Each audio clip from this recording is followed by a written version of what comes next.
Hey baby. I decided to put together this video for you. I'm gonna read you John Green's Looking for Alaska.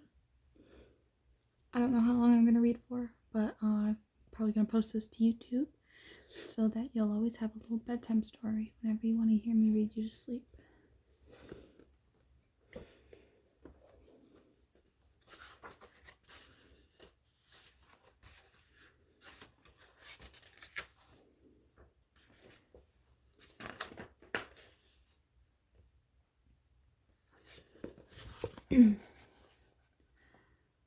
"136 days before.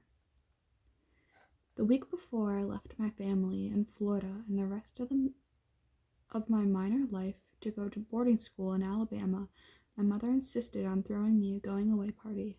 To say that I had low expectations would be an understatement.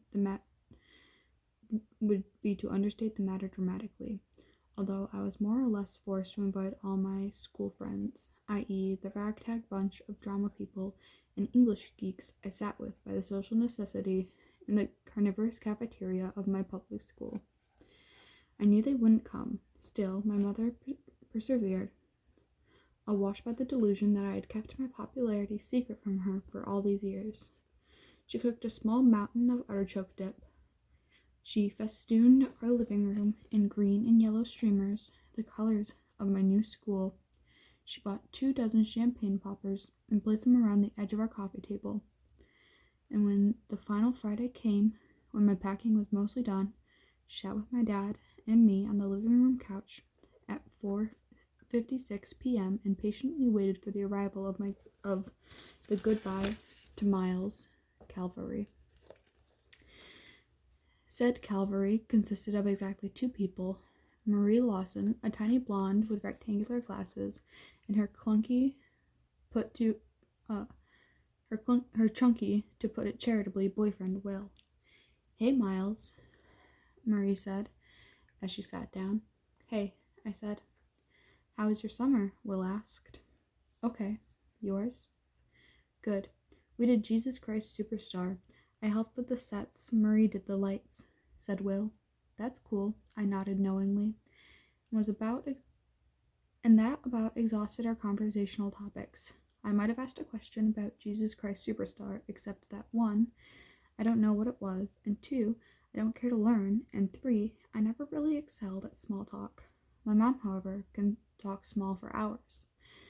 And so she extended the awkwardness by asking them about the rehearsal schedules and how the show had gone and whether it was a success. "I guess it was," Marie said. "A lot of people came, I guess." Marie was the sort of person to guess a lot. Finally, Will said, "Well, we just dropped by to say goodbye. I've got to get Marie home by 6. Have fun at boarding school, Miles." "Thanks," I answered, relieved. The only thing worse than having a party that no one attends is having a party attended by only two vastly, deeply uninteresting people. They left, and so I sat with my parents and stared at the blank TV and wanted to turn it on, but knew I shouldn't. I could feel them both looking at me, waiting for me to burst into tears or something, as if I hadn't known all along it would go precisely like this. But I had known. I could feel their pity as they scooped artichoke dip with chips, intended for my imaginary friends. But they needed the pity more than I did. I wasn't disappointed. My expectations had been met. "Is this why you want to leave, Miles?" Mom asked. I mulled it over for a moment, careful not to look at her. No," I said. "Well, why then?" she asked. This was not the first time she had posed the question. Mom was not particularly keen on letting me go to boarding school, and had made no secret of it. "Because of me?" my dad asked. He had attended Culver Creek, the same boarding school to which I was headed, as had both of his brothers and all of their kids. I think he liked the idea of me following in his footsteps. My uncles had told me stories about how famous my dad had been on campus for having simultaneously raised hell and aced all his classes. That sounded like a better life than the one I had in Florida, but no, it wasn't because of my dad. Not exactly. "Hold on," I said. I went into my dad's study and found his big biography of Francois Rabelais. Rab, rab, rab, rab. I liked reading biographies of writers, even if, as was the case of Monsieur Rabelais, I never read any of their actual writing.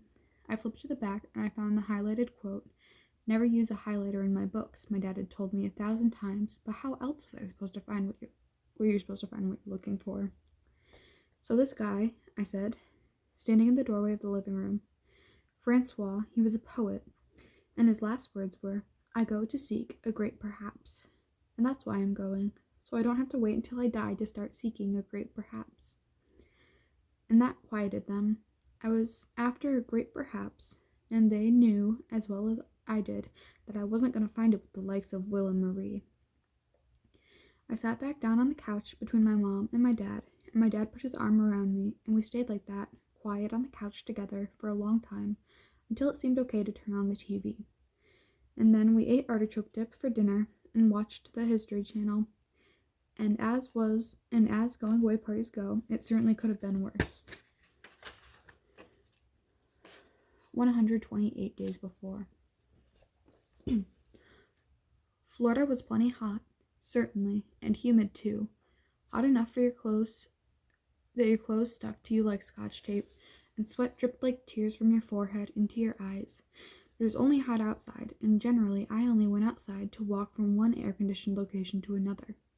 This did not prepare me for the unique sort of heat that one encounters 15 miles south of Brigham, Alabama, at the Culver Creek Preparatory School.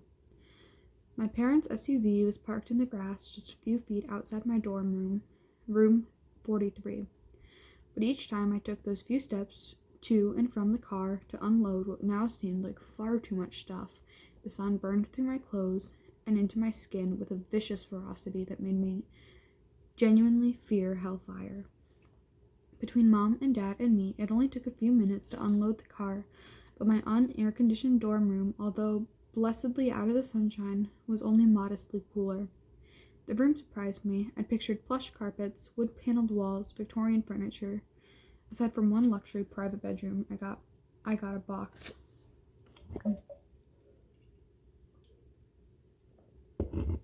With a cinder block wall, coated thick with layers of white paint, and a green and white checkered linoleum floor. The place looked more like a hospital than the dorm room of my fantasies. A bunk bed of unfinished wood with vinyl mattresses was pushed against the dorm's back window. The desks and dressers and bookshelves were all attached to the walls in order to prevent creative floor planning, and no air conditioning. I sat on the lower bunk when my mom opened the trunk. I grabbed a stack of the biographies that my dad had agreed to part with and placed them on the bookshelves. "I can unpack, Mom," I said. My dad stood. He was ready to go. "Let me at least make your bed," Mom said. "No, really, I can do it. It's okay. Because you simply cannot draw these things out forever. At some point, you just pull off the Band-Aid and it hurts, and then it's over and you're relieved." "God will miss you," Mom said suddenly, stepping through the minefield of suitcases to get to the bed. I stood and hugged her. My dad walked over too, and we formed a sort of huddle. It was too hot, and we were too sweaty for the hug to last terribly long. I knew I ought to cry, but I lived with my parents for 16 years, and the trial separation seemed overdue.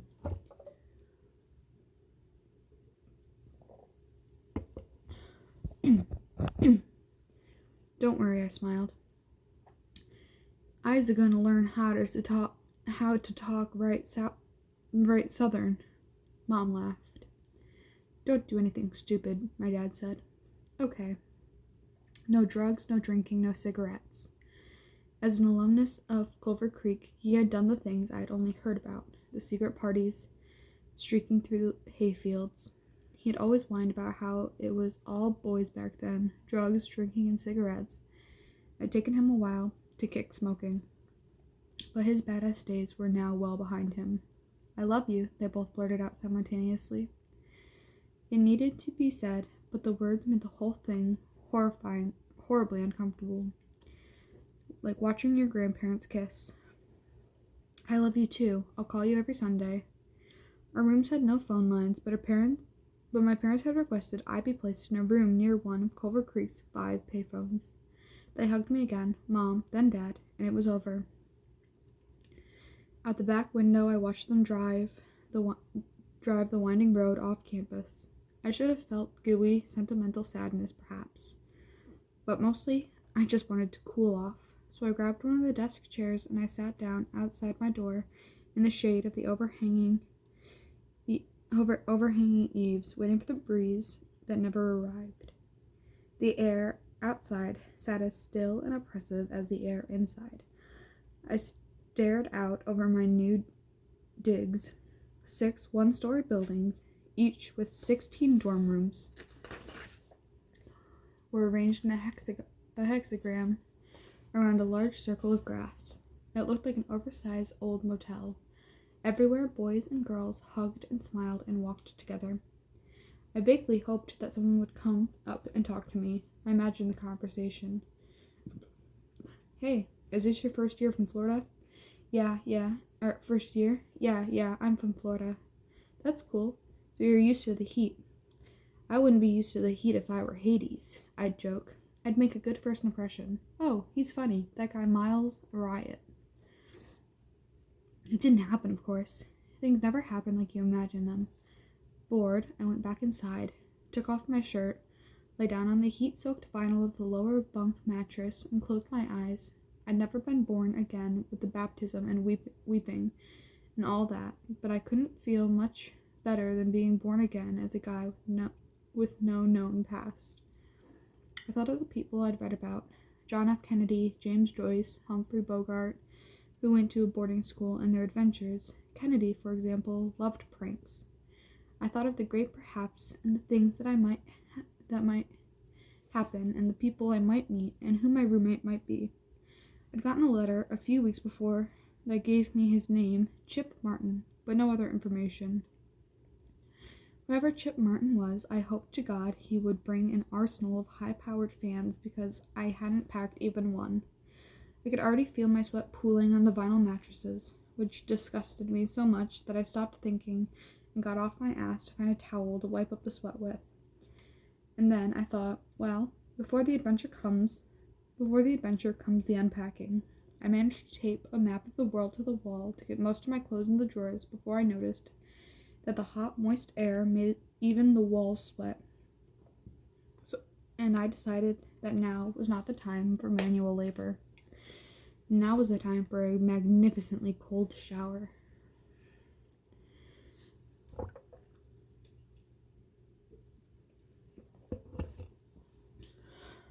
The small bathroom contained a huge, full-length mirror behind the door, and so I could not escape the reflection of my naked self. I leaned so I could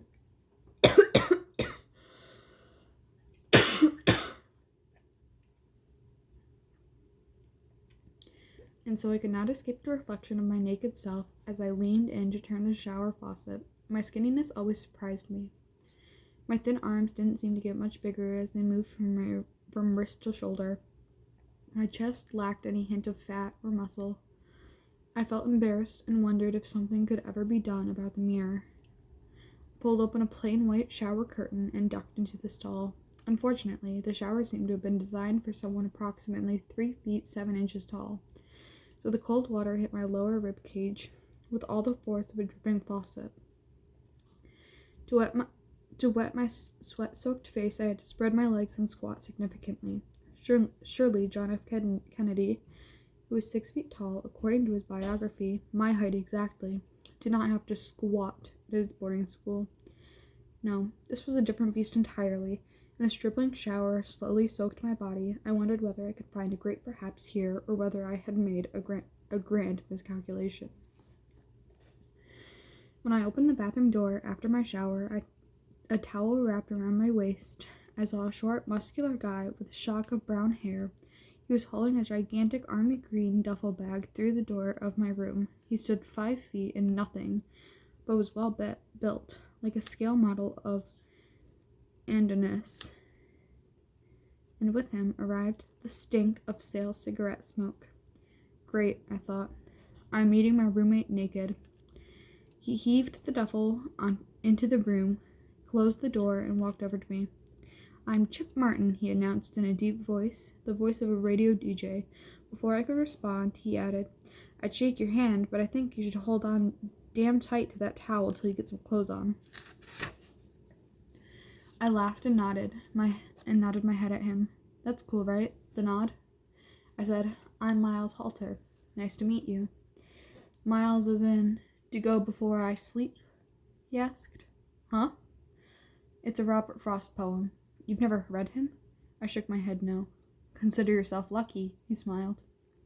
I grabbed some clean underwear, a pair of blue Adidas soccer shorts, and a white t-shirt, mumbled I'd be back in a second, and ducked back into the bathroom. So much for a good first impression. So where are your parents? I asked from the bathroom. My parents?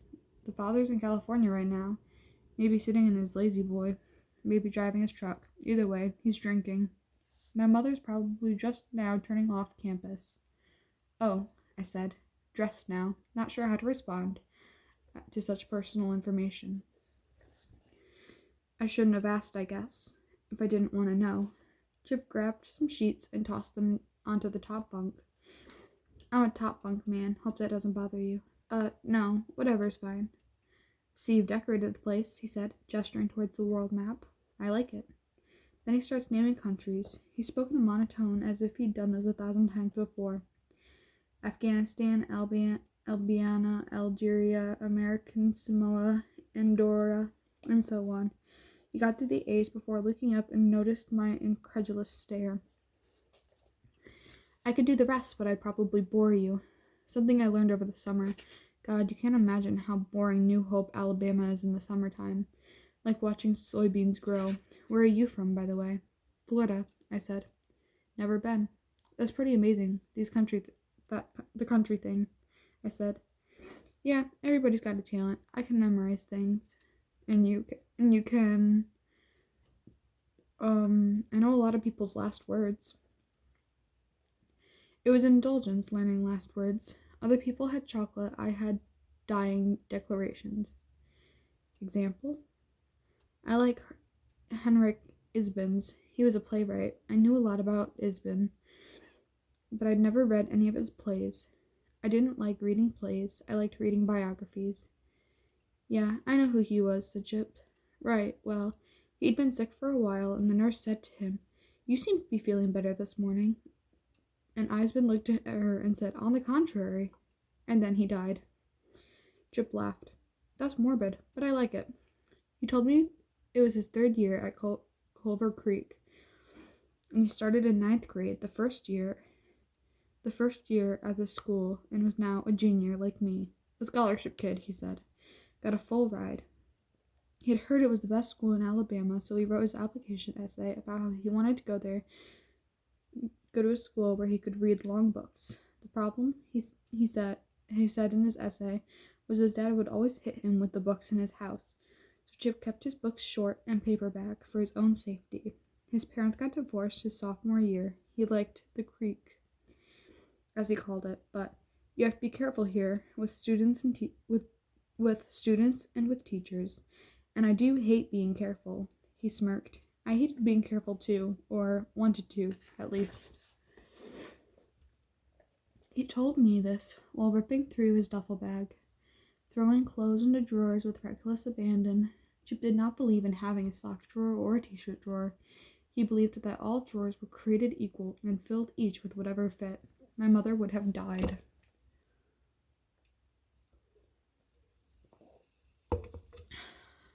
As soon as he finished unpacking, Chip hit me roughly on the shoulder and said, I hope you're stronger than you look, and walked out the door, leaving it open behind him.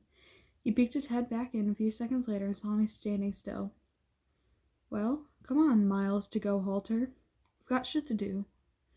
We made our way to the TV room, which, according to Chip, contained the only cable TV on campus. Over the summer, it served as a storage unit,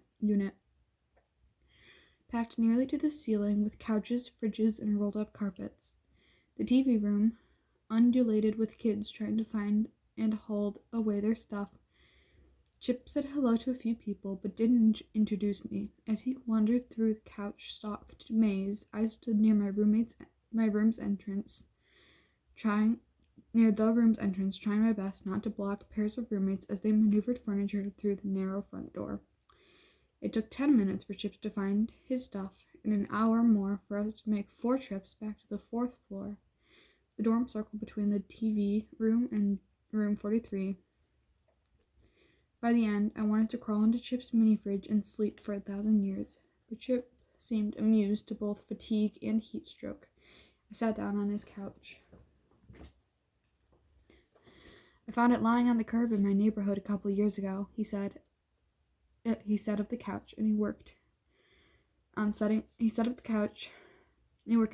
PlayStation 2 on the top of his foot locker. Now the leather's got some cracks, but come on, it's a damn nice couch.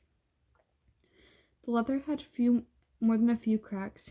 It was about 30% baby blue faux leather and 70% foam, but it felt damn good to me anyways.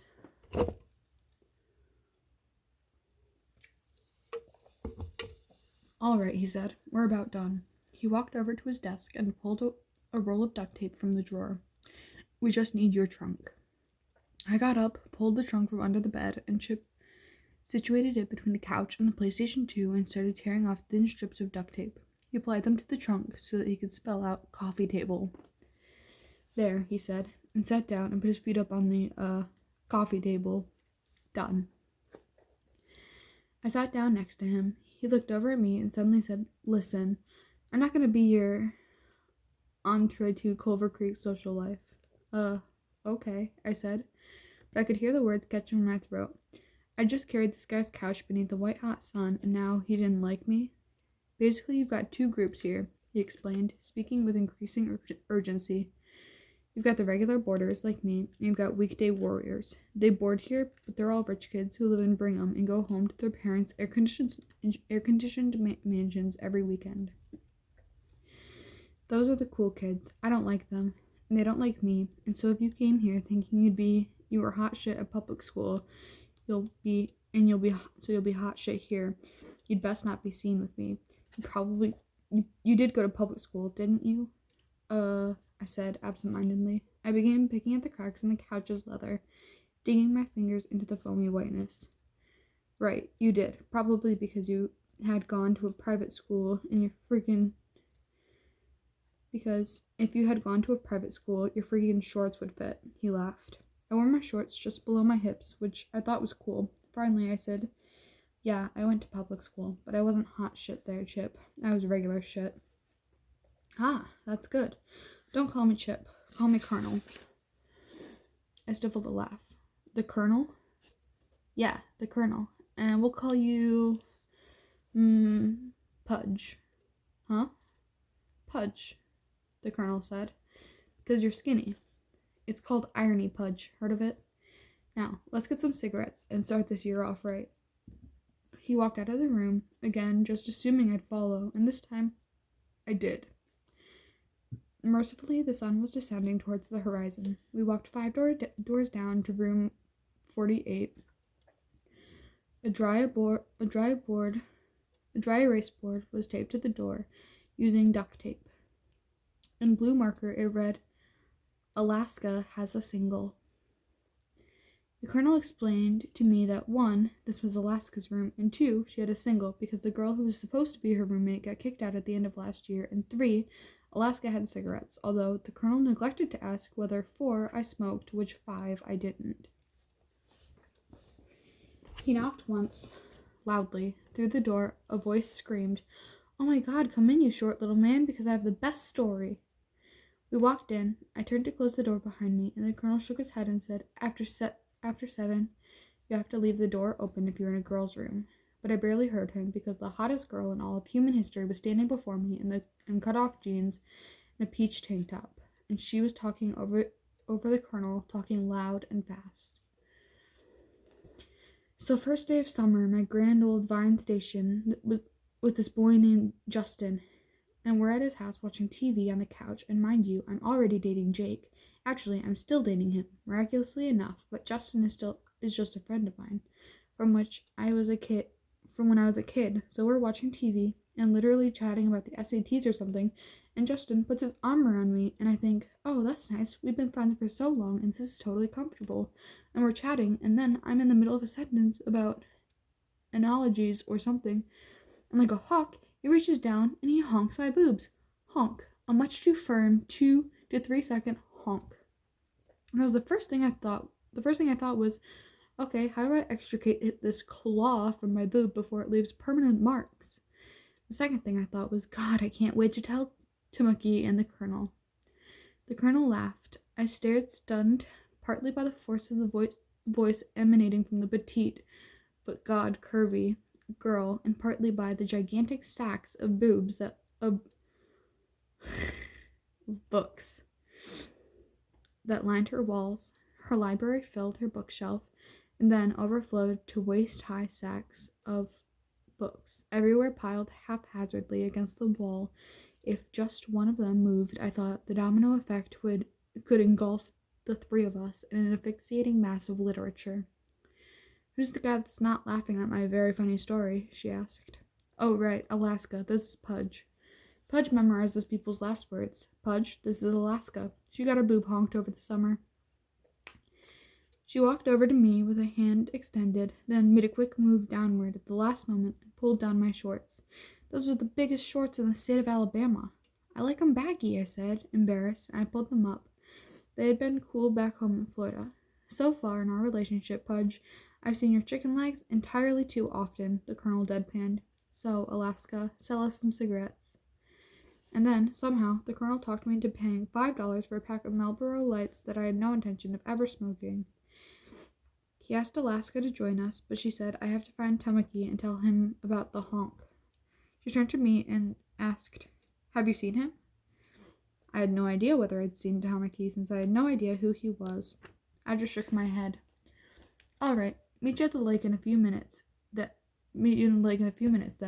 The Colonel nodded. At the edge of the lake, just before the sandy and the Colonel told me fake beach, we sat down in an andronic swing. I made an obligatory joke, don't grab my boob, and the Colonel gave me an obligatory laugh and then asked, want to smoke? I'd never smoked a cigarette, but when in Rome... Is it safe here? Not really, he said, then lit a cigarette and handed it to me. I inhaled, coughed, wheezed, gasped for breath, coughed again, considered vomiting, grabbed a swing bench, head spinning, and threw the cigarette at the ground, stomped on it, convinced that my great perhaps did not involve cigarettes. Smoke much? He laughed, then pointed at a white speck across the lake and said, see that? Yeah, I said. What's that? A bird?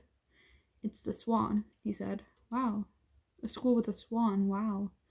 The swan is a spawn of Satan. Never get closer to it than we are now. Why? It had some issues with people. It was abused or something. It'll rip you to pieces. The eagle put it there to keep us from walking around the lake to smoke. The eagle? Mr. Starnes, codename the Eagle, the dean of students. Most of the teachers live on campus, and they'll all bust you. But only the eagle lives in the dorm circle, and he sees all. He can smell a cigarette from like 5 miles. Isn't his house back there? I asked, pointing to it. I could see the house quite clearly, despite the darkness. So it followed that he could probably see us. Yeah, but he doesn't really go into Blitzer mode until classes start, Chip said nonchalantly. God, if I get in trouble, my parents will kill me, I said. I suspect you're exaggerating, but look, if you're going to get in trouble, 99% of the time, your parents never have to know, though. The school doesn't want your parents to think you became a fuck-up here, any more than you want your parents to think that you're a fuck-up. He blew a thin stream of smoke forcefully towards the lake. I had to admit, he looked cool doing it. Taller, somehow. Anyways, when you get in trouble, just don't tell anyone. I mean, I hate the rich snots here with a fervent passion I usually reserve only for dental work and my father. But that doesn't mean I would rat them out. Pretty much the only important thing is never, never, never, never rat. Okay, I said, although I wondered, If someone punches me in the face, am I supposed to insist that I ran into a door?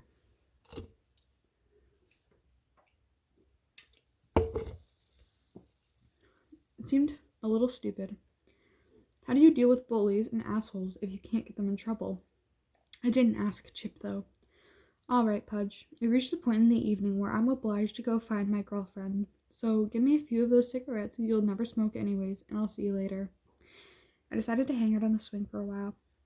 Half because the heat finally dissipated into a pleasant, if muggy, 80-something, and half because I thought Alaska might show up. But almost as soon as the colonel left, the bugs encroached. No CMs, which, for the record, you can see, and mosquitoes hovered around me in such numbers that the tiny noise of their rubbing wings sounded cacophonous. And then I decided to smoke. Now, I did think the smoke will drive the bugs away. And to some degree, it did. But I'd be lying if I claimed I became a smoker to ward off insects. I became a smoker because 1, I was on an andronic swing by myself, and 2, I had cigarettes, and 3, I figured if everyone else could smoke a cigarette without coughing, I could damn well too. In short, I didn't have a very good reason. So yeah, let's just say it was 4, it was the bugs. Alright, baby, I'm gonna stop there. I hope you enjoyed, and I hope you're asleep. I love you. Good night.